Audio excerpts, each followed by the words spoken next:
For our lightning round this week, we ask our analysts to look at a number of recent acts that elected bodies and officials have undertaken or plan to undertake.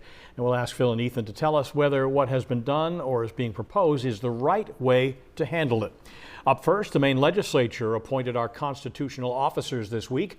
Democrat Shenna Bellows returns as Secretary of State, as does Democrat Aaron Fry for Attorney General. The state treasurer went to current Democratic state legislator Joseph Perry. So the question really becomes, as it does every couple of years, is this the right way to appoint our constitutional officers? And did the legislature pick the right people for the jobs, Phil? This is the wrong way to elect constitutional officers. If I had the power to be king for a day, I would have these constitutional officers nominated by the governor and confirmed by the Senate. And that way we would make sure that our elected officials are judging the qualifications of the people the governor wants to serve with. And it'd be like let's take the state treasurer. It'd be like Ethan being the president of the company and the employees voting to decide who's going to be the accountant that manages the finances. I think the governor should surround him or herself with people that have the qualifications to collaborate with him rather than an inside ceremonial position. It shouldn't just be a political plum for somebody. And that's all it is. These are ceremonial, not that these people can't do the job, but right. That's, the possibility exists that you put someone in there who's not ready. Yeah, I mean, Phil got it half right. The way they currently do it is absolutely wrong. It's the wrong way to do it. I've felt like this for 20 years. But not that the governor should nominate and the Senate should affirm. It should be that the people get to elect these people, right? The Attorney General in 43 states is elected by the people of the state. And that makes sense. The Attorney General's job is to enforce the laws of the state, protect the state of Maine against egregious federal policy, et cetera. That should be reflective of the people. And the Secretary of State, just as much. This is a person whose job is to ensure the integrity of the elections. They shouldn't be put in place by the people who are going to be elected in those elections, because that just creates an internal, immediate conflict. So it would be better if it was the governor and affirmed than what we currently have, but best would be let's just get these out to the people and let them decide. Issue 2. 4 more campaigns? Oh my God. Just AG and Secretary of State. Treasurer, I'll give you that one. You can do that one. I'm not sure the voters really want to know much about that job. State Senator Joe Baldacci has proposed a constitutional amendment to cap property taxes for seniors in Maine at 2% annually. The costs would be shifted onto second homes and those under the age of 65. Ethan, is this the right way to reduce the property tax burden? Look, I love Joe Baldacci, but this is the wrong way to do it. You can't create these artificial limits. You have to allow government to be able to be flexible, to be nimble, to figure out where to get it. And all this is going to do is shift the property tax burden onto new homeowners, to younger families, and that's not going to be the way to resolve the issue. If you want to really resolve property taxes, you got to make sure the state does adequate funding, and then local representatives need to do their job. And at the local level, you can hire or fire those representatives depending on what you can afford to pay, or shift it onto income tax, which would be the best answer altogether. Yeah, it's the wrong way to go about it. He's proposing a constitutional amendment to Maine's Constitution. Why did he do that? Because the legislature in the last session passed a bill that froze property taxes for people age 65 who lived in their home for 10 years. And before the law even got implemented, they eliminated it. Yeah. And if you look around what's happening, at least in southern Maine, look at Gorham, Westbrook, Gardner, other towns, Lewiston, Auburn area. The school boards had to go back to the voters 2 and 3 times to get their budgets passed. Why? Because people are saying you're spending too much. You got to lower the property tax. Yeah, I mean, maybe for sure, but that's what my point is, let that happen at the local level. You can make those decisions.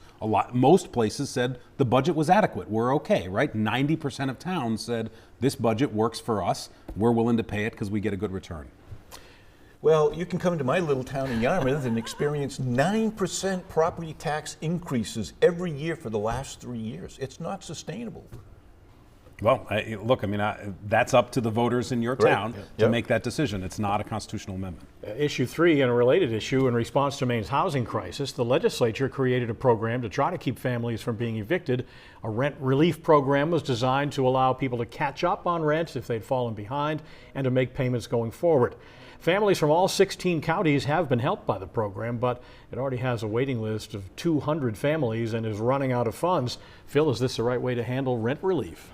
This goes back to the conversation we just had about property taxes. The rents are unaffordable for most people because the cost of living, heating these homes, renting them, property taxes, insuring them is just out of control. And we've got to find a way to reduce those costs. The government's going to come in and fund a little bit of it, but that's temporary, as we're seeing. This money's running out. As we saw from a candidate who ran in New York, the rent is too damn high. That was his motto. Great slogan. That was a great slogan, and we still remember it now. And the rent is too high. Look, is this the right way? It's a necessary way. We have to deal with it. But the rent is too damn high. This is not a long-term solution. Right. You want to get to a long-term solution, we ought to, build more housing, get rent control in place, try to keep these costs, keep renters in their homes. But the legislature needs to double, triple that funding because right now, we think the homeless problem is tough now. It's going to get a lot worse. Well, Maine has been pretty flush in recent years, but with revenues looking much tighter for the new 132nd legislature, Governor Mills says she will be proposing a tight budget, meaning she likely will not propose any new programs nor any additional funding for current programs that seek to expand. Ethan, is this the right way to handle the state budget? No, of course not. You should never get out in front and say to yourself, I'm not going to fund any new program. You just don't know what's going to come up. Something can happen. There can be an emergency. There can be a rent crisis, and you've got to put more money into it. So, no, number one, you shouldn't do it that way. Number two, there's $1 billion in our rainy day fund. Never been funded at that level in history. The reason it's there is to make sure that the needs of Mainers are met. So she should be coming out right away and saying, I will make sure that this budget meets Mainers' need. That doesn't mean that you overspend. You're not allowed to overspend in the state of Maine. You have to live within your means. But she should be first saying, we're going to meet the needs of Maine people. That's my top priority. What that costs, we'll determine later. I see it a little differently. I think it is the right way. The governor sets the tone and style for the incoming legislature. They just raised their right hand to assume the oath of office a day or two ago. For her to say, look, understand as you get underway with your legislative rules, rights, we got a tight budget. And just know that I'm not going to be part of a budget that expands programs and raises taxes. And that seems like a good message to send, especially to brand new legislators, to say, listen, you may have some grandiose ideas. Here's the reality. All do. Well, sure, but the ones who've been there a while get to know the realities. But it's not a good. You should be leading with what do Maine people need. Your job is to try to make it a little bit easier for Maine people to be able to survive. And just simply saying we're not going to fund any new programs or expand. What if you have a great program that's really working, that's got an economic benefit? Are you going to say I'm not going to expand it? Well, if it's so good, let's make sure that we all know about it and see it. And if we have to add more money to it, we ought to take it from something that's not working and not effective. Okay, but that's an expansion of that program, and that's fine if it's not. But if you got to put more money into it, look, you got to spend money to make money sometimes. You got to invest in order to grow. We'll see what the real budget looks like next month. It should be fun. In the wake of the election, some legislators are looking to put laws in place that could protect Maine people from some aspects of Trump administration policies around education, such as eliminating the Department of Education, health care, and a potential repeal of Obamacare, and cuts to social service safety nets. Ethan, is this the right way to respond to the incoming administration? Well, I mean, look, there are some states, Gavin Newsom, for instance, that have put some policies in place to really try to protect people in case these things happen, strengthen some of their environmental regulations, ensure that they're going to be enforcing even federal laws around discrimination in schools, et cetera. But as we talked about earlier, Susan Collins is really going to have to, she's the primary person. It's going to be her job to protect Maine, to make sure that that we don't undermine the Clean Water Act, we don't undermine Clean Air Act, we don't get rid of the Department of Education so that we have the resources we need and kids aren't hurt. So it's really on her, but I'm glad legislators are raising the alarm. America spoke very clearly on Election Day that the policies that Trump ran on are the ones they embrace. We cannot continue to have America spend $2 trillion more than we take in from tax revenues, which are growing, by the way.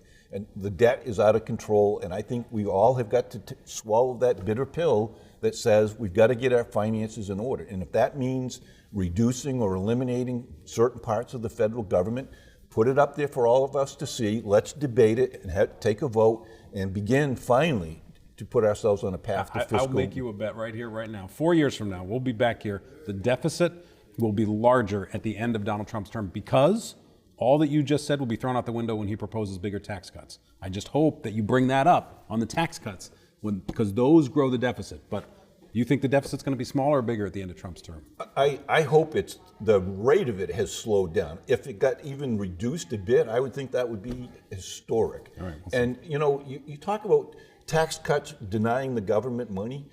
The revenues to the federal government are growing. It's not like they're reducing because of the tax cuts that were. Yeah, but they contribute to the deficit. They contribute to the debt. You have to agree. I mean, when you cut taxes and bring in less money, it but contributes. that's the point. They don't. The federal government has brought in more money, not less. Well, but it's when you look at what it would have brought in otherwise to pay for. Look, I can understand you saying if you're going to cut taxes, cut programs. Okay, that meets your requirement, but they don't. They just cut taxes. It's time. Right, but they don't. So you got to be. We're going to do math today. Sorry, I know. Lastly, on our last podcast before Thanksgiving, I asked you both about whether President Joe Biden should or would pardon his son, Hunter Biden. You both said you'd understand if he did so, but that he shouldn't and that he wouldn't. Well, we now know he has. Phil, is this the right way for Joe Biden to handle this situation? Boy, he missed the mark on this one. He should have done, if he was going, well. He said repeatedly he would not. Yes, we all heard it. All of his fans celebrated his integrity over that decision, and they're all eating their words today. The point I would like to make is, this is no surprise that he's going to, grant immunity to his son. I think he's going to have to widen that net to other family members, which just fuels the speculation that there was a lot of going on when he was vice president that he needs to make sure doesn't get prosecuted. I think maybe the way to politically cover it up is he includes Donald Trump and Liz Cheney and others in this broad pardon. I think there's more pardons to come. Well, that's a serious point, and that to say, are there others who may be threatened by a Trump administration? You've got an FBI director nominee who has threatened retaliation. Right. I mean, does Mark Milley need to be pardoned for anything? Or Liz Cheney, as you just said. I mean, look, these are people who have not committed any crimes, but that Donald Trump has made clear he's going to go after. And it seems like Biden is looking at how do I try to prevent Donald Trump. We were just talking about what do legislators do to prevent some of the damage. He's probably looking at that. But getting back to Hunter, look, I'm not a father. You guys are fathers. I think anybody understands why he did this. I think the language that he used was unfortunate. If he had simply come out and said, look, I'm a father and I'm going to do this, that would have been somewhat better than coming out and attacking the Justice Department and making the same kind of false claims that Donald Trump has made, that the Justice Department is politicized. It's baloney. He shouldn't have done that. That was a mistake on his part. It's just anger because his son got prosecuted for things that other people don't. So that part of it was wrong. But we understand as a father, he should have just come out and said, he's my son. And I don't think he minds leaving Democrats hanging because he feels kind of abused by them being pushed out. So there may be a little personal grudge against your folks. Yeah. Well, there's a little bit more to this because the pardon covers a wide range. It's a decade of things that he did or may have done. Well, that's how these are worded. Well, that's how Richard Nixon's was worded. Richard Nixon's was the same. Richard Nixon's was even broader, right? I mean, it was like anything, no matter what, whatever, right? But yes, he's just trying to make sure that it's no longer his son is attacked. And look, his son was attacked because he's the president. I get it. No, he wasn't. He wasn't prosecuted for crimes that he committed because they purposely let the statute of limitations run out. Well, there's a lot more here to this than... I know. You've continually thought there was more to it, and we can't go down that today. But look, all I'm saying is that he clearly, he was guilty. He was found guilty in a court of law. Whatever the reasons for why he was prosecuted, he was guilty. So he should have been pardoned for the tax evasion and the gun charge. And that was the slowest lightning round we've ever done.